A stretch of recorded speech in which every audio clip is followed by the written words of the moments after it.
Yo, yo, yo, what is up, folks? As we've had 5 episodes in the Road to Grandmaster series, I wanted to take a little bit of a break and give you an intermission video, I suppose, of what I think is important, very important, to be able to rank up in this game, and that is picking your capital. So, we'll get right into it here. If you have any questions, feel free to ask. Let's go. So, when you spawn in, most of the time you're going to have a decent amount of vision in some part of the board, right? And that should be maybe some of your first thoughts, like what you can see and these players around you. So as you're in a little bit later seat, maybe fourth, fifth, or sixth position here, you should probably consider capping on something higher than a one. You get 3 troops added to your capital position when the game starts. So if you are on a one, you'll have 4 troops after you cap, and two, you'll have five, etc., etc. So when you're in these last seats, you're going to want to probably not capital one because you are at risk of other players rolling your capital turn one. This person in the last seat, or second to last seat, will get just as many troops, maybe one less. Like they'll get like 7 as the game starts, and the last position will only have a 4. So, for instance, if black wanted to cap, I don't actually see a 1 from black, but if black wanted to cap here, it would still be a little risky next to red. He could make it like a 9v5 or something like that. So that's something you're definitely going to want to consider when you're picking your capital. Past that, guys, it's just going to be understanding what your capital does here. So if we take a look at these territories, these black outlines here that create the bonuses that you get per turn, it's usually a good idea to place your capital on a territory towards the edge of these bonuses so that it can protect it semi or fully. So I'll go through a couple more videos here after we kind of discuss which cap options are good for everyone on the board. So with that in mind, I have a little pen here. We can draw a bit. And let's just focus on my color for now. Uh, Firstly, we have a position back here. This color, or this territory doesn't really protect anything, okay? This capital would not be good for me. It's on a 1, and it doesn't really point out or protect anything behind it. This is a capital in a corner. This is not something you usually want to do. This is a corner here. You can see something back here. Not really a corner, but like directly, but it makes these lines here, and this is your corner. You don't usually want to do this. You want to cap somewhere that is open. This position is open. It can go out like this. This position is semi-open. It can go out like this, and it protects stuff behind. This position is very open. It can go out like this, and it protects everything back here. This is a really good capital option in this position. I do believe in this game. I ended up capping on this one. Somebody capped maybe here it was. You guys should have already seen this game if you've been following the channel. But this capital we can talk about a little bit. Not too bad as it protects this underneath it here, but and partially protects this as well. But it's not very, very open. Once you take this bonus, your capital is going to be locked in behind. So I hope that was semi-informative. Let's go check out another one. Okay, guys, brand new board position here. This one has some pretty interesting blizzards, and we can talk about what could be a good capital in this position. It's the second seat that I'm playing from in this game, and we have a couple of good options being in the second seat. We are allowed to cap on a 1. We have some territory in the center. It looks like this is pretty decent, protecting this bonus back here, and it also points out so these are things you kind of want to look for. This Gascony position is usually good, especially if there's any blizzards that like choke up these areas back here, so that you have space behind you to work from. Those are the kinds of things that you want to see.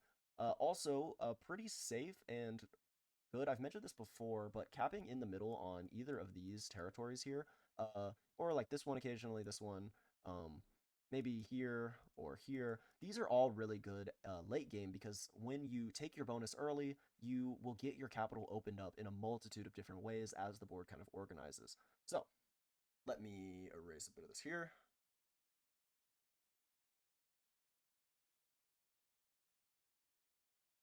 Now, with that information in mind, I'll give you a second and tell me where you think you would cap on this board. Nobody pick here, please, and nobody pick here, and that's the only hints I'm going to give you. All right, if you pause the video and chose this capital right here, this is where I ended up going in this game. However, the arguments that I made earlier, guys, this is a fine capital, this is a fine capital, and this is a fine capital. Otherwise, maybe this in a pinch, but not really your best option up here. So, again, why these capitals are good, going in behind, and going in behind, and going in behind. are all good options, and you want your capital stack once you take these bonuses to be pointed outwards towards the rest of the board. Let's consider here if I capped on this one that we're going to take Russia fairly easily. Um, and then once we have all of our troops on capital, we're going to be able to punch out from our largest stack, from our most secure position. We'll be able to punch out and either look for kills or take a secondary board position. So those are your options. Yes, I do believe I capped here in this game, but all of these are fine options. Let's check out the next one. All right, guys, new board position. In this game, we're playing in the 5th seat, and we've already seen some capitals placed down. So we need to take this into consideration when picking our capital if we want to survive into the mid and late game. Purple here is controlling all of this space behind him. These are some really nice blizzards for purple. This allows purple to go back, take these bonuses fairly quickly, 2 or 3 turns, and then stack on his capital and punch out. That is really good from purple. Red picked a more open capital, and this is actually a fine capital from Red. While it doesn't necessarily protect his bonus from getting broken from either side or from the bottom here, it does remain open and hopefully can stay strong, take your bonus slowly, and then punch out in any direction that he sees fit. All right, let's clear the board up a little bit, and let's consider where we can go as blue in the 5th seat. So, we have a couple of options in the 5th seat. We should be capping on 2s or 3s, right? We don't want to look at 1s very often. These ones aren't really doing much anyways. As for protecting a bonus, this one doesn't do a whole bunch in Red's bonus, and this one is surrounded by a ton of pink material, and we don't want to see that get rolled very, very early. We've also got another 2 down here, and if you've seen this video, this is where I actually chose to cap. So now you might be thinking, like, Fish, why would you be capping here? This position goes against everything you've just told us. It doesn't protect the bonus. It doesn't really stay open. But sometimes, guys, this is what you're going to have to work with. In my not so professional opinion, this 2 up here is the best capital for me. However, we went with this bottom position just because I thought I could take the bonus quickly and kind of snowball out. And if that's something that you guys have a read on, or if you have a lot of vision for other players, then it could work out fine. You just need to make sure that you stay strong on capital for a majority of the time, and then strike when the time is right. So, in this case, I do believe I took this bonus in 2 turns, and then went along here in another 2 turns, and then ended up winning this game, actually. Pink ended up capping here and then rolling this, so not too great from Red to cap on this position right next to a pink capital. He would have seen that, so I'm not sure why Red did that. Maybe he had nothing better. However, this is the capital that we chose this game, so if you guys were following along and that's what you guessed I picked, then good on you. Let's go check out one more board. Okay, guys, this is the last board that I'm going to show you for this how to pick your capital video. This is a pretty interesting one. We've got a lot of chokes here. We've got a little bit going on in the bottom to make this easier to grab. We've got this choke. This is a easier time to get through for one person. So we've also got this, I believe this is Ireland position, and then we've got a 4 up here in the top of Russia. So take a minute to decide where you would cap on this board. I'm going to spoil it in a few seconds.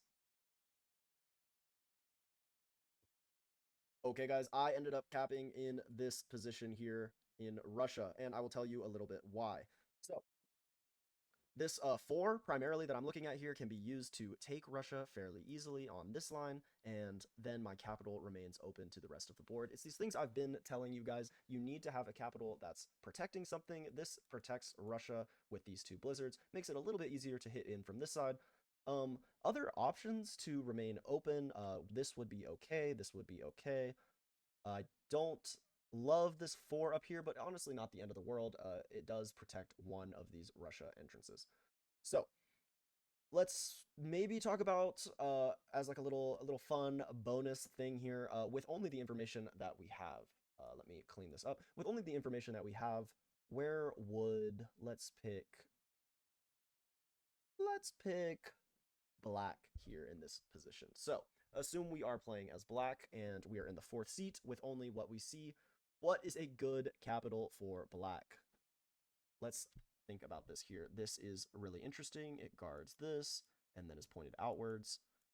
Black 1 here is in a corner. We don't want that. Black 1 in the middle, black 1 here, and black 1 here. Honestly, in the 4th seat with what we see, this 3 may be an option for black. You don't want to get rolled, but there's only one other person next to him. that would roll the capital. The bot usually won't roll on turn 1 unless it's really, really optimal. Maybe if it was next to like a 4 stack or something like that. But I think this 3 may be the move for black here. Just capping in the center in the 4th seat, not terrible, but we are worried about this too. We don't know what's here. We don't know what's nearby elsewhere as well. Maybe yellow has a stack here that we're worried about. So I'm not actually sure where black capped in this game. It wasn't on one of these territories that we see because I watched the intro.